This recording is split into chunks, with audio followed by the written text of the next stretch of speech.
One. Hello, I'm Mario Toneguzzi, managing editor of Canada's Entrepreneur. Joining me today on Calgary's podcast is Andrew Bullied, who is co-founder and co-owner of Annex Ale and Soda Manufacturing based here in Calgary. Thanks, Alex, for joining us today. Or Andrew, sorry. Thanks so much for having me, Mayor. Alex, thanks for joining us, Andrew. No problem. Happy to be on. Okay, so where does the name come from, Annex, first of all? When we first started Annex, we were looking for something that was going to be kind of an addition to the whole of the craft beer scene without necessarily trying to take over the whole thing. We're not aspiring to be the next Molson or Labatt's here. We just kind of wanted to carve out a little piece of the city for ourselves. And yeah, I think we've done quite well. Okay, let's take us back a little bit and tell us how Annex began and more importantly, I guess the why behind it.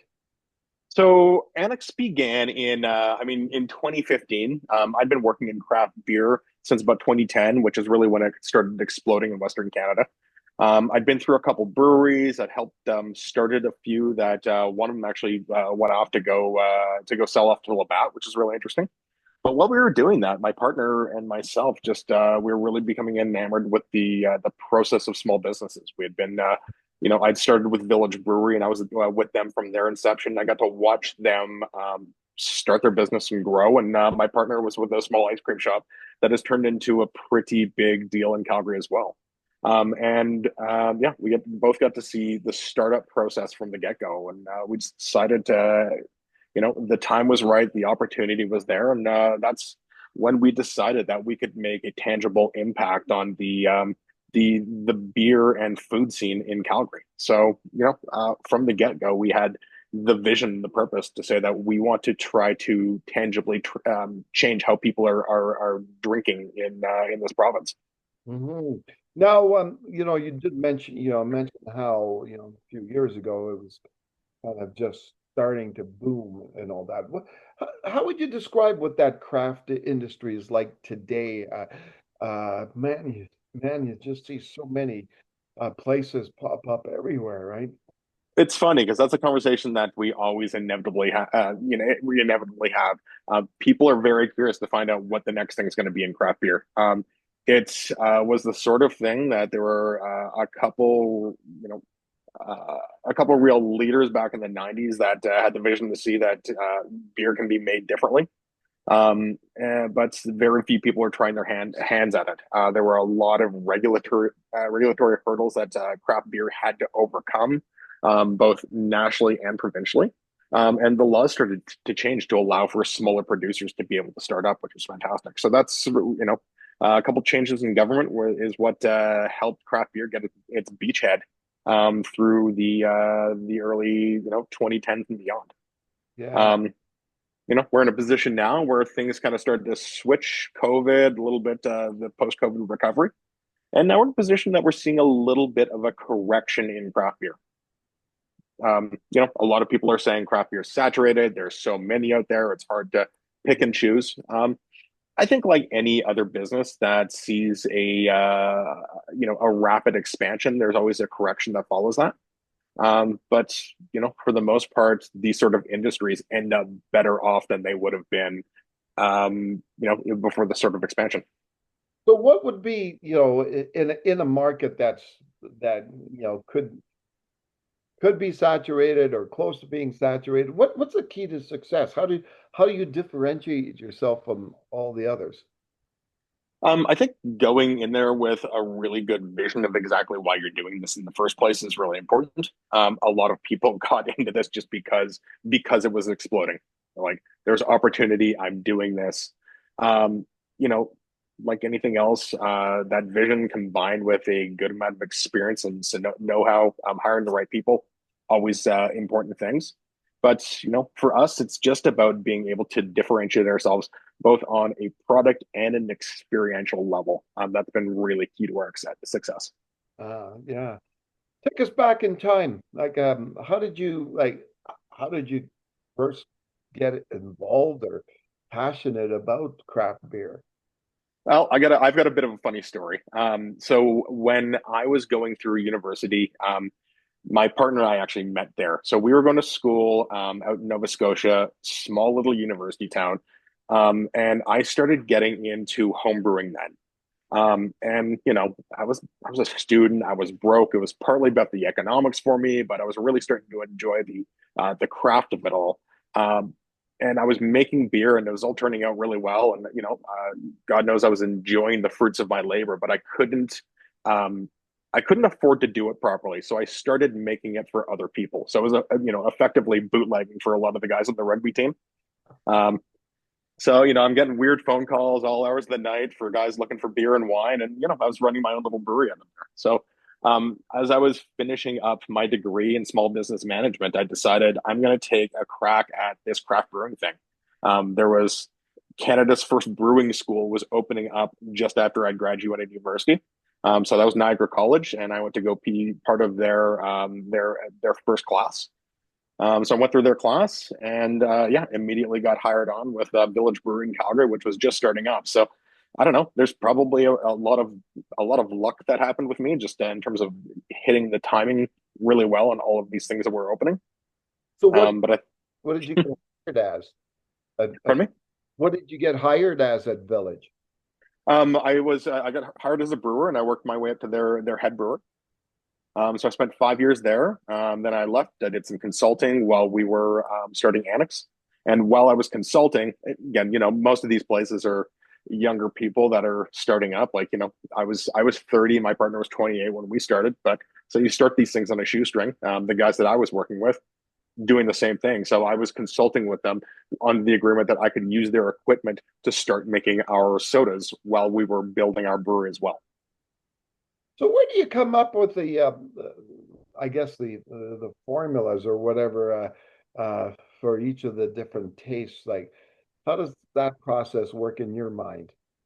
I think a lot of it in the early days for me was kind of, we were traveling a lot. We spent a lot of time going to places like Vancouver, Seattle, Portland, checking out these meccas of North American style beer and finding a lot of inspiration from those guys down there. We're meeting brewers or meeting brewery owners, talking about their process. The states, and particularly in that area of the states, is probably 4 or 5 years ahead of anyone that was doing this in Western Canada.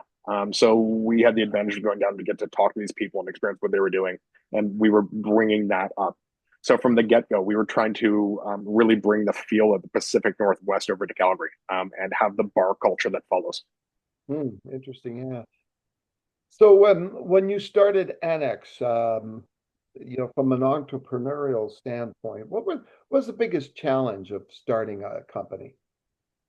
Um, I think I mean, one of the biggest things was just like not knowing what we didn't know, like this being in this state of unconscious incompetence, and having to grow and learn a lot of hard lessons that way.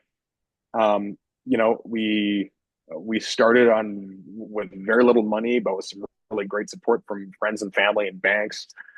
We're two young people. Like, as I mentioned, I was 30, my partner was 28. We're convincing landlords that we could be viable tenants. So a lot of that was very difficult. We're approaching lawyers and real estate agents and a bunch of working professionals that we'd never necessarily worked with before, putting business plans and having all this vetted and questioned, and the process of raising capital with so little experience, but um, Yeah. so much energy behind it, was really interesting. I think a lot of our early believers were in this because they kind of saw the passion and the drive. They're like, you know, we can give these kids a chance. So Yeah. What about having a business in Calgary? What advantages do you think you had and maybe still have by operating a business not only in Calgary but in the province? we're both born and raised in Calgary. Some of the few you don't run into very many people in Calgary that are born and raised here. Yeah. So we've got a network already. We understood the city. A big part of what we do is our tap room, the experience, and the location. Um, that was always a really big thing for us. So finding the right spot to be able to execute our vision was a big thing. And you know, we love it. We've always loved Calgary. And it was nice to jump in to serve this community because it's done so much to support us back. Yeah, yeah. What about it from a business standpoint, whether it's I don't know, the taxes and stuff like that. Good place to run a business. It's interesting. We've had a few different changes in government, and Yeah, for whatever reason, pretty much every government that comes in takes a look at beer and excise taxes, and it's one of those taxes that just gets revisited all the time. So it's kind of just whichever way the wind is blowing now. yeah, Beer requires a lot of advocacy. We work pretty closely with the Alberta Small Brewers Association, and we've band together as an industry to speak with both provincial and federal governments to tell them what we need as an industry and what can help us flourish. yeah. Um, Craft breweries employ disproportionately more people than macro breweries do. Uh-huh. Where there are thousands of people that either directly or indirectly work for the Alberta small brewers in the small brewing industry. Yeah. When you go to when you go to a pub, for say for example, and you start seeing the taps, right? And it was like 10, 20 years ago, you just have your standards, right? The Molsons, the Budweisers, whatever, right? And now you're seeing all these different crafts there. Like, uh, what do you think about the industry and its future when you see that? Well, I think it's really interesting at like bars and restaurants have to invest a lot of money to make sure that many taps are available. So they understand the importance of choice for their customers. And there are so many of us making so many different things that ultimately it's just such a great thing for the customer to be able to go in and have so much choice. Like the standard North American style lager and whatever variation you might be looking at, that's not the only choice anymore. Yeah. Yeah, exactly. Yeah. Where do you think So we stand as a country compared to place, you mentioned like the Portlands of the world and the West Coast. Where do you think we are? so per capita, we have more breweries than even the United States does, Yeah. which is interesting. Some of the provinces have far more, like BC, Nova Scotia, Ontario. They've got a lot of breweries per capita. You start to see fewer of that as you get into the prairies and the territories and stuff like that. But it's really interesting to see. We're at a point now where, I mean, depending on who you ask, we could be anywhere between kind of 10 and 15% market share in terms of beer that's brewed in that's about 15% for beer that's brewed in Alberta being consumed in Alberta. Yeah. It's affecting a lot of the importers because consumers are they're continuing to shift their preferences toward local product. Yeah. I think a lot of consumers just understand the value in having the dollars that they spend stay in their province. True. True. Yeah. What about the consumers? Like, have you seen a shift there in the type of person that is drinking a craft beer now compared to 5, 10 years ago? Absolutely. And we notice it a lot in our tap room. A lot of craft beer consumers are my age or older. So we're starting to, as millennials are settling down, it's turning into a little bit more of a family space. We get a lot more younger kids in our tap room, which is fun to see. Everyone's talking, and you hear a lot of buzz about this in the media, but Gen Z isn't drinking. From what I'm reading, that is starting to become less and less true. But there's demographic shifts that are happening, and we're not just competing with other beer manufacturers now. We're competing with all different sorts of beverage alcohol producers because there's as much of boom as has been craft beer, ready to drink cocktails and spirits and even your THC beverages. Like all of these things are wrapped together. So when we're considering who we have to sell to and how we have to sell to people, it's really about convincing people that their opportunity to go out there, whatever their drinking opportunity is, that has to be a craft beer drinking opportunity versus other forms of beverage. Yeah. Do you have a zero beer? We don't do a zero beer, but we specialize in zero alcohol. We make non-alcoholic sodas. Oh, yeah. So we have a full soda line that's about 40% of our production. And we are focusing on really applying the craft beer ethos to soda. So we are some of the only people in Canada that are making premium sodas, and it's our fastest growing product. Wow. Wow. That's cool, man. Yeah, it's been growing 15% a year for since we started, which is great to see. So we're hoping to have this Western Canada wide Yeah. What do you, next year. in terms of the beer itself, what's the reach in terms of where you can get it? We stay mostly Alberta. 95% of what we sell is in Alberta. We've got some in Saskatchewan, some in Manitoba, a little bit in BC, Northwest Territories. Just small amounts though. Fundamentally, like we're of the belief that beer should be drank fresh, beer should be drank local. So we try not to push too far out. Yeah. Yeah. Now, on your There's being an entrepreneur, like, who would you say, or what kind of helped you on that journey? Like, is there any people that you looked up to, or whether they were like people that you personally, or just like people out there in the business world that you kind of admired and inspired you? um we get a lot of inspiration from local business owners here, and once you start becoming self-employed entrepreneur, like however you want to identify, you end up kind of part of this special club, and there's a certain understanding between people that are running their own businesses, and we end up like a lot of the people that we surround ourselves with are now they're also entrepreneurs. It's funny how you just kind of you fall into this identity with a lot of other people because it's not as glamorous as a lot of people like to talk about. It's a difficult lifestyle, and you really do need to commiserate with some of the difficulties that a lot of other entrepreneurs go through. Yeah. Now, and you mentioned obviously there's a lot of time involved, no matter what business you have as an entrepreneur. Like, what do you do or to, I guess, get that quote unquote work-life balance?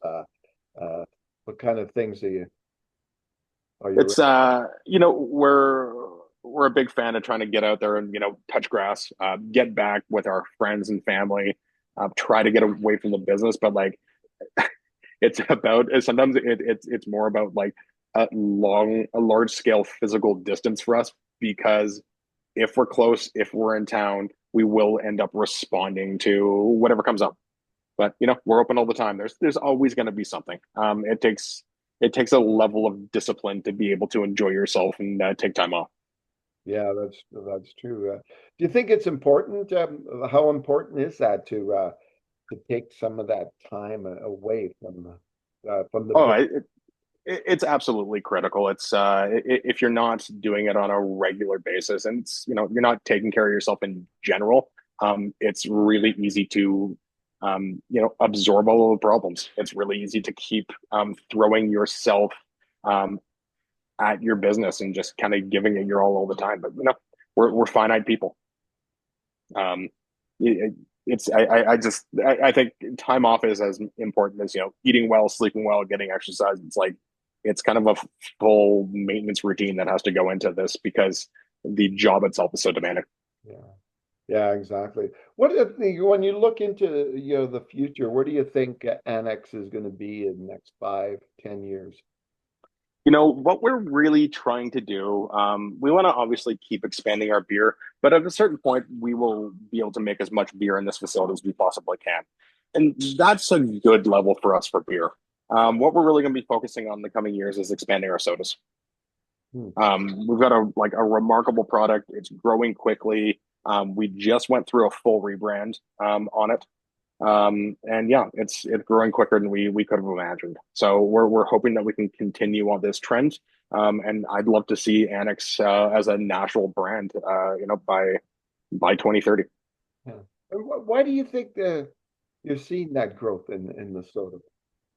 You know, I think there's a myriad of factors. One of which is that some people are moving away from alcohol. Maybe not completely, but people are looking for non-alcoholic options that are different from the mainstream, so they can still enjoy social activities. They can still enjoy the lifestyle that they formerly used to, but now in a different way.